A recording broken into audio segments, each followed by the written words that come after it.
Hello, my name is Fredrik and welcome to Cat Lake Grove. So this is the house that I'm going to try to renovate. It was built in the 19th century and it was the farm's bakery. It has an old wood fire oven that I intend to keep using. When I planned this project, I used Sketchup. I use Sketchup because I like to be able to see the project in a 3D format, and it's easier to see problems and how to fix them that way. So this is an exact 3D copy of the house, and I chose to expose the timber framing in the ceiling to show the 200-year-old craftsmanship, and because I think it's beautiful. The only big change I want to make to the outside of the house is the upstairs window. I want to put in a bigger window because I see it as a fire safety necessity. Me and my girlfriend is going to be sleeping up there, and we have to be able to get out that way in case of a fire.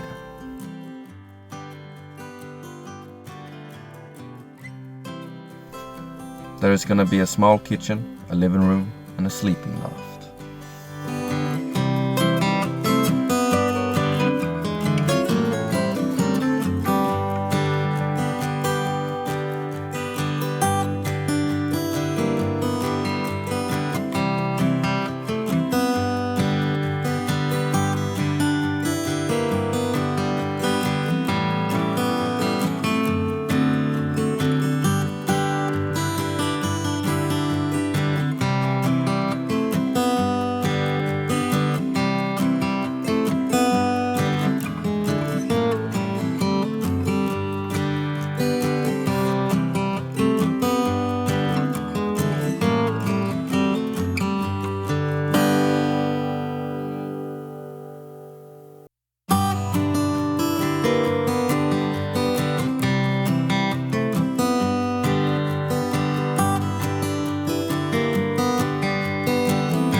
After the corbels was done, we needed to prepare the beams to be mounted up on the roof.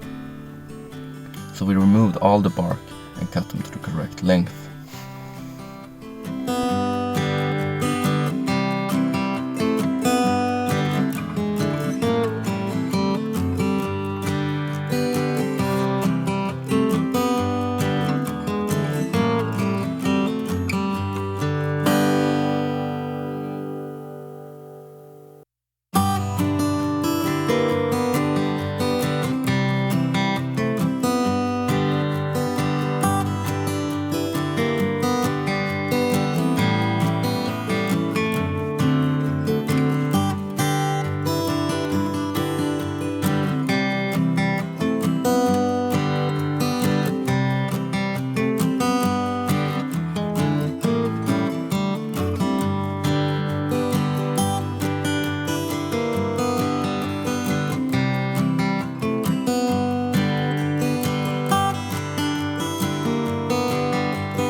So a lot of the changes we're gonna make to the outside and the inside of the house is to bring it up to code. Obviously they didn't have code back when the house was built, and we have learned a thing or two since then. And by bringing it up to modern code, I'm ensuring that all the work that I'm now putting into the house will last a long time.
The man that owned the farm before me told me that the house was insulated with spray foam, and this was a common thing to do in the 60s because it was easy and cheap.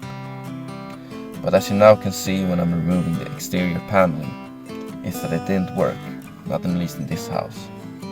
There are big gaps between the foam, and I can now understand why it took so much power to warm up the house when we were living here last fall. And the foam was also a big pain to remove, because when you touch it, it just falls apart.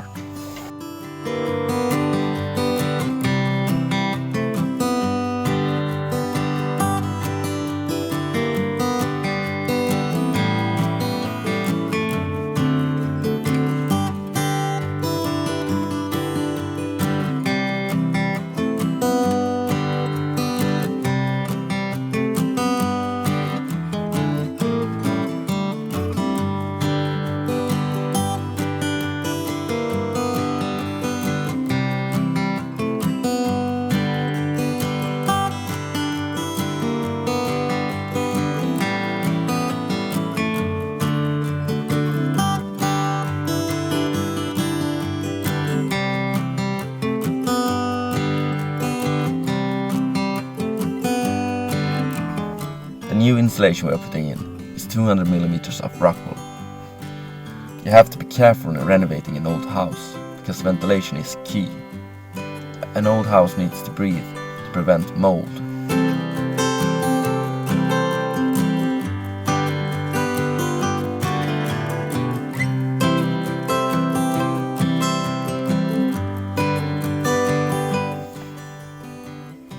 This is one of the surprises we found. The inner room had once upon a time mortar and plaster on the walls, probably for easy cleaning. So now you can see my father removing it from the outside, because we want to preserve the old paneling on the inside.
So I'm no expert. I'm limited know-how when it comes to framing and carpentry. So when I was planning the roof, I talked to a friend of the family. He's a construction engineer and a construction chief on one of the biggest construction companies in Sweden. So some of you might look at these rafters and think they're underdimensional. But I'm following his advice, and this design will be a lot stronger than the original roof, and that roof survived for 200 years.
So I didn't finish in 30 days.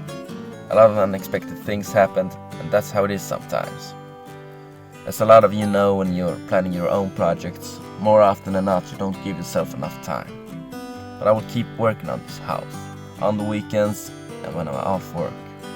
So please stay tuned for the next video. Thank you for watching Cut Lake Grow. Please subscribe and comment down below, and I will see you next time.